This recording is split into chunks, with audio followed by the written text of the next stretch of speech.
Ghost in the Sky, a story of honor, humiliation, and ultimate revenge. The echo of Colonel Marcus Whitfield's voice cut through the hangar like a blade. "Take off that pilot costume right now, girl! You don't belong here!" Every head in Hangar 7 turned.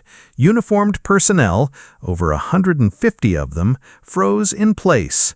Some stared in shock, others smirked, and a few quietly reached for their phones, ready to film whatever came next.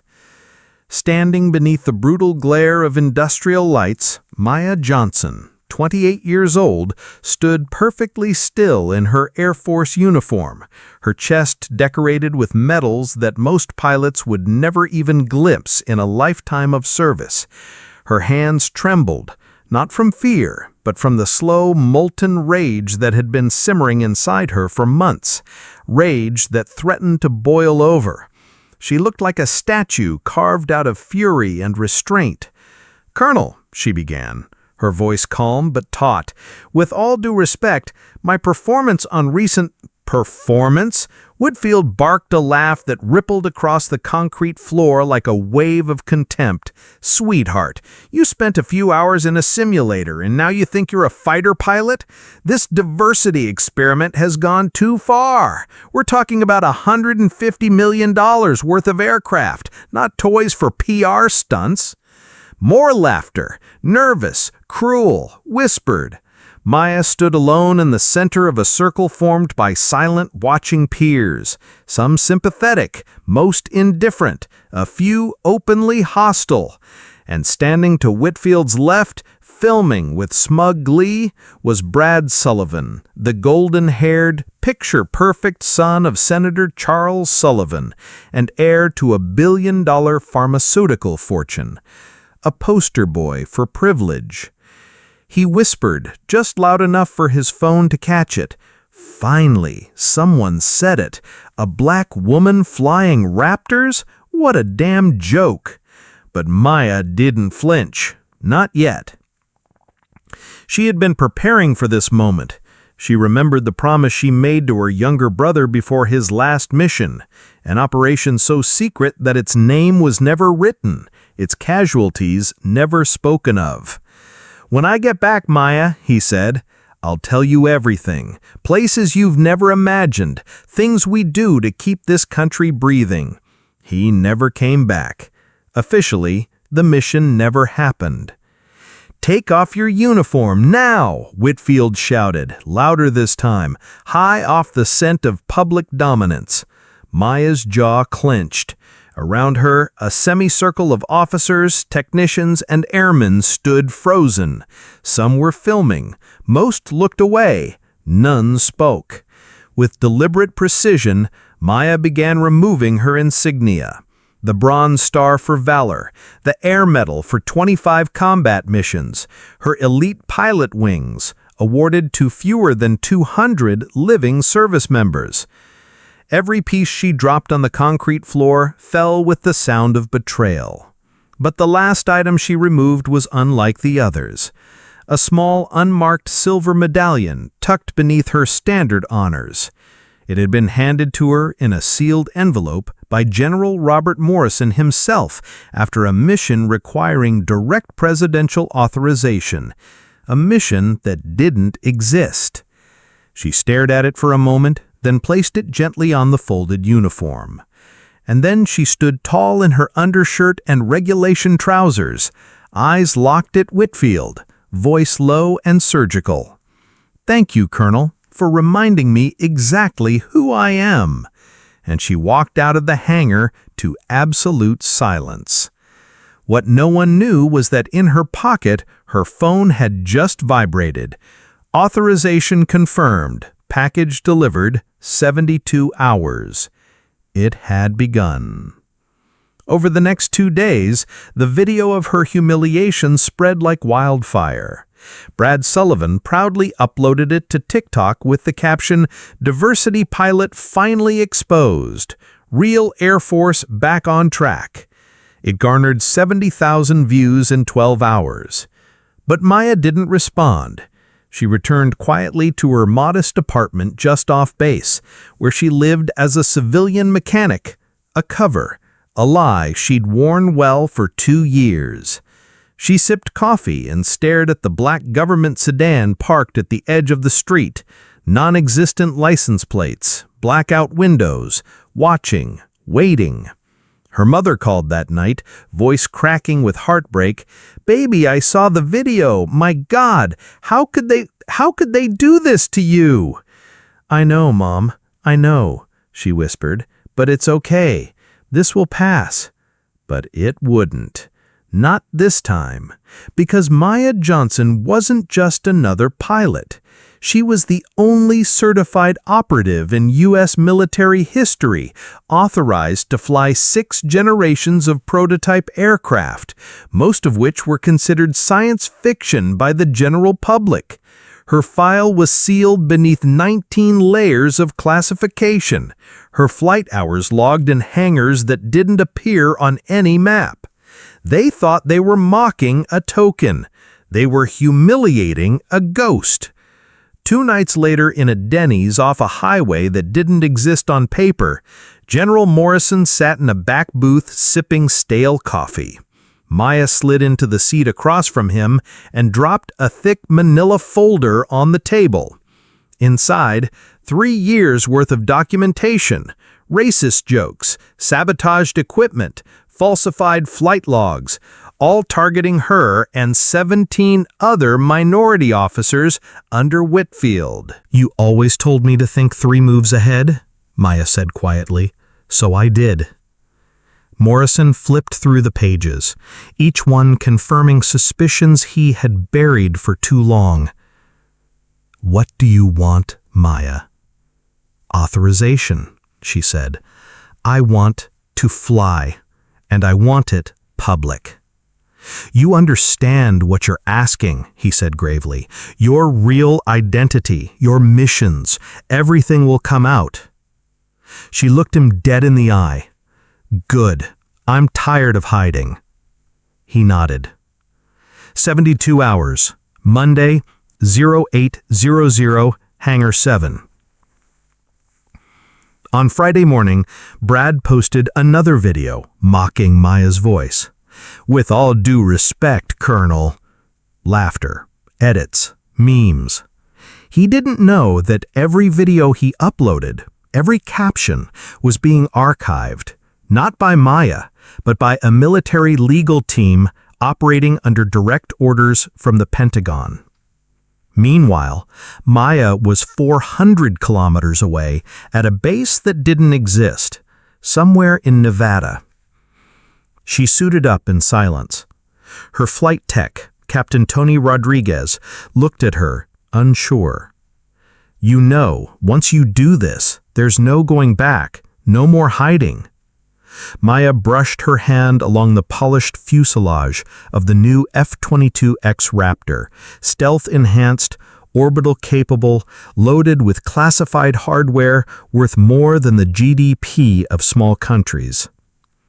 "I've lived quietly for 2 years, Tony," she said. "Time to wake up the sky." Monday morning, 0800 hours. Langley Air Force Base. All personnel ordered to attend a mandatory demonstration of advanced aerial technologies. Full dress uniform. Colonel Whitfield was annoyed. "What the hell is this?" he muttered to his assistant. No one knew. Brad Sullivan was already filming. Let's see which diversity hire they brought in this time. At precisely 8 a.m., General Morrison entered the hangar. His voice boomed. "Today, you will witness a demonstration that will redefine your understanding of operational excellence." He turned to the horizon. A sound filled the sky, high-pitched, like the scream of angels breaking the sound barrier. An F-22X appeared, cutting across the sky like a scalpel. It moved with a precision that turned gravity into suggestion. The aircraft executed a high-speed roll, flipped vertically mid-arc, and slid into an inverted hover 200 feet above the hangar. Then, radio static. Ghost 0 requesting permission to land. Silence. Brad lowered his phone, his mouth slightly open. Whitfield blinked, unable to process what he was seeing. The Raptor landed with surgical grace. The cockpit opened, and out stepped Maya Johnson. Helmet off, black hair catching the wind. Uniform real. Rank, Lieutenant Colonel. Decorations, staggering. "My name," she said into the microphone, "is Lieutenant Colonel Maya Ghost Johnson.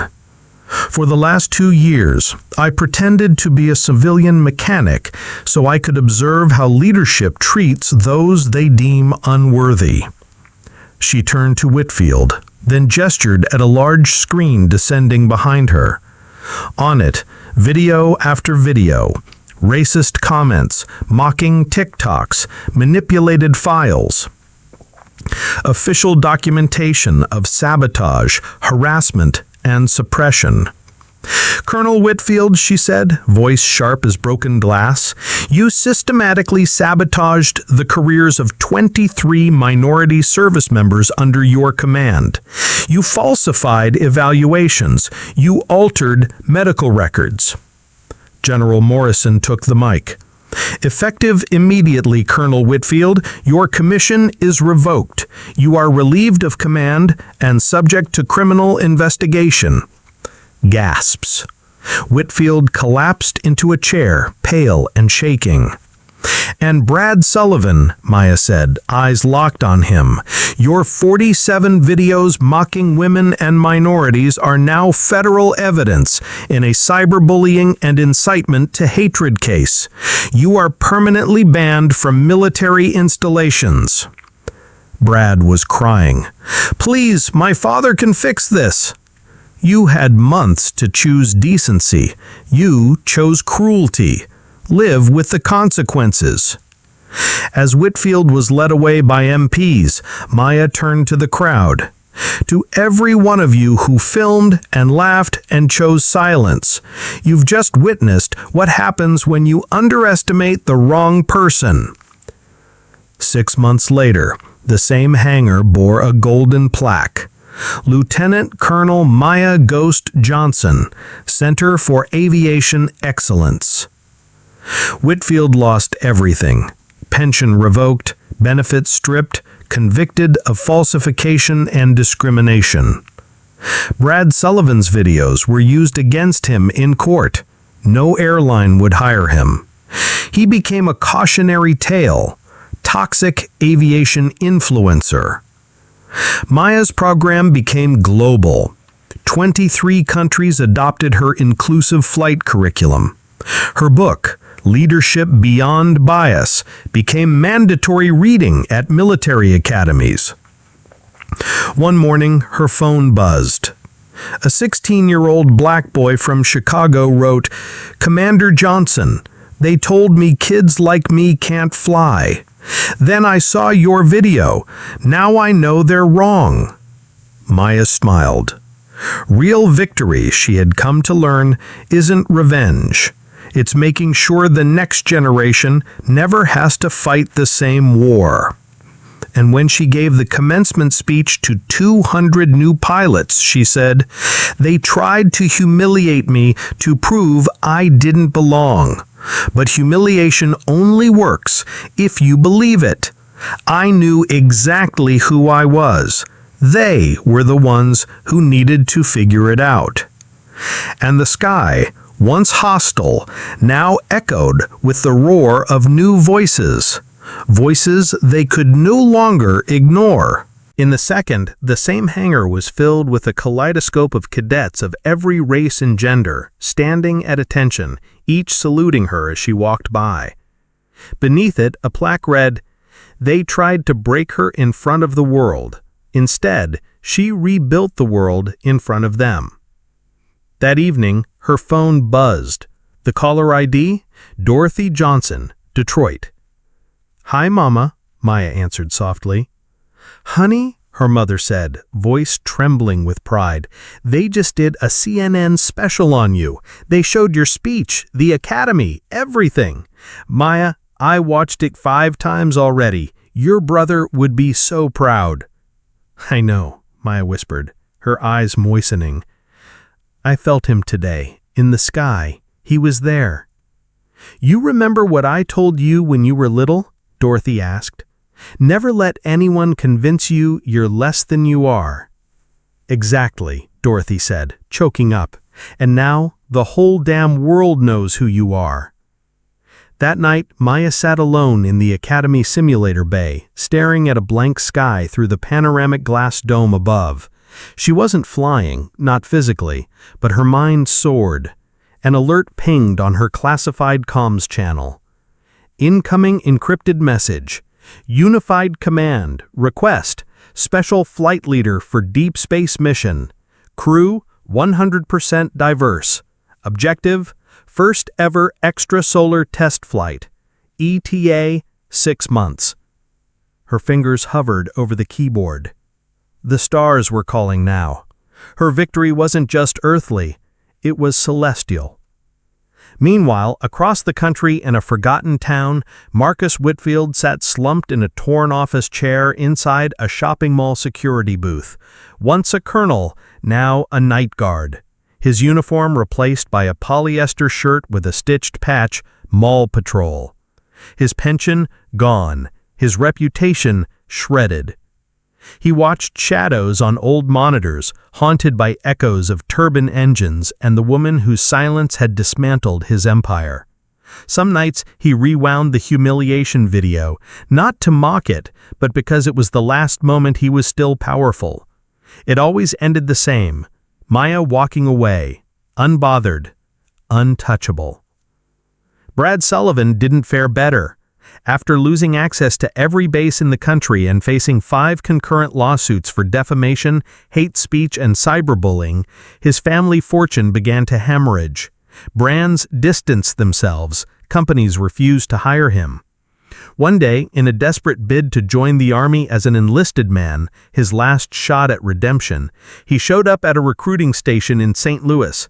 The recruiter, a black veteran with a silver star, scanned his name, frowned, and said simply, "We remember you, Sullivan. Character matters."